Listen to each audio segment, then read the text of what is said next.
We're beginning to see more signs of the economy on the brink. So this is not a good situation, and we're on borrowed time. Just in, U.S. Steel closing mill, laying off 1,500 Detroit workers. That was reported in The Hill. Everybody knows the story of Detroit at this point. It was obliterated by corporate outsourcing deals, and, city took a massive hit, struggling a lot. And then now you have 1,500 Detroit workers being laid off from U.S. Steel. Was it also, I'm not sure, was the Cruise plant in Michigan? No, that was Lordstown, Ohio. So that recently shut down. This steel plant is now shutting down. I don't know if you guys remember the story of Carrier. Remember when Donald Trump pretended to save the Carrier company and all those factory jobs? And then over the course of the next year and a half, slowly but surely, they secretly outsourced anyway. And this is after the deal that Trump made to save Carrier was just, giving them a massive subsidy. So they took the subsidy, which means they hosed the taxpayers, and then they outsourced the jobs anyway. So it was a giant ruse. It was just a temporary move to make it look like Trump won, and then they turned around and did the thing where they outsourced anyway. So this is a guy who ran on the notion of, I'm going to fight outsourcing. I'm going to make sure we keep the jobs here. And I told you guys know this fact because I bring it up all the time. 93,000 jobs were outsourced in his first year as president, which is above and beyond that of Obama's last year. Obama's last year, there were 87,000 jobs that were outsourced. Trump's first year eclipsed that. And remember, Trump is the guy who ran as, I'm the anti-outsourcing guy. I'm going to keep the jobs here. I'm going to make sure that, we don't have this downturn. So, but we're just getting started here with that story. Look at this one. More than 9,300 stores closed in 2019. 9,300. 2019 was another bruising year for many American retailers despite healthy consumers and a strong economy. Depends on how you measure it with that line, of course. This year, U.S. retailers announced 9,302 store closings, a 59% jump from 2018, and the highest number since Coresight Research began tracking the data in 2012. Bankruptcies in the retail sector intensified this year, and many struggling chains cut stores. That led to a spike in closings. Payless, Gymboree, Charlotte Russe, I never heard of that store, and Shopko all filed for bankruptcy and closed a combined 3,720 stores, according to Coresight. The majority of those were because of Payless, which filed for its second bankruptcy in February and shuttered 2,100 U.S. stores. Discount chain Fred's filed for bankruptcy in September. I don't know where I got 2017 from, and closed 564 stores. Forever 21 also filed for bankruptcy that month and said it will close up to 178 stores. Forever 21's closures are not in Coresight's report since they are not finalized.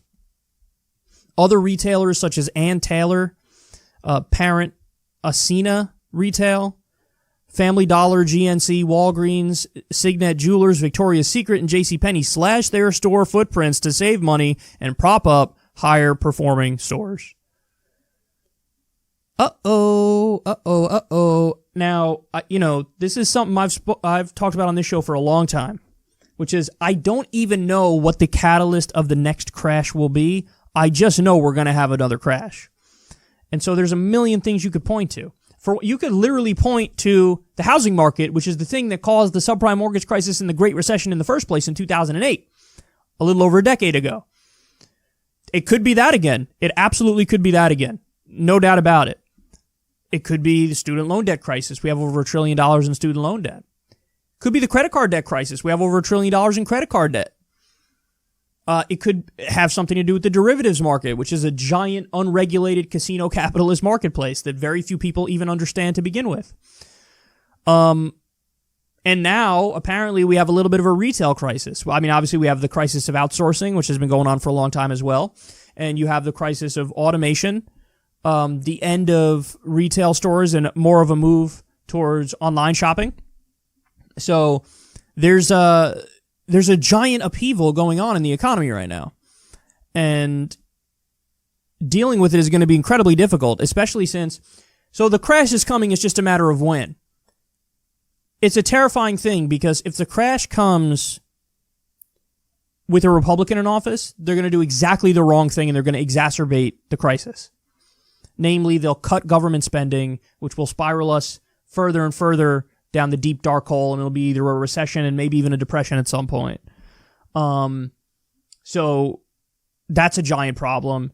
But even if you have a Democrat in office, we can't afford these milquetoast tweaks anymore. Like, that's what Obama did. He put a Band-Aid over a gaping gangrenous wound.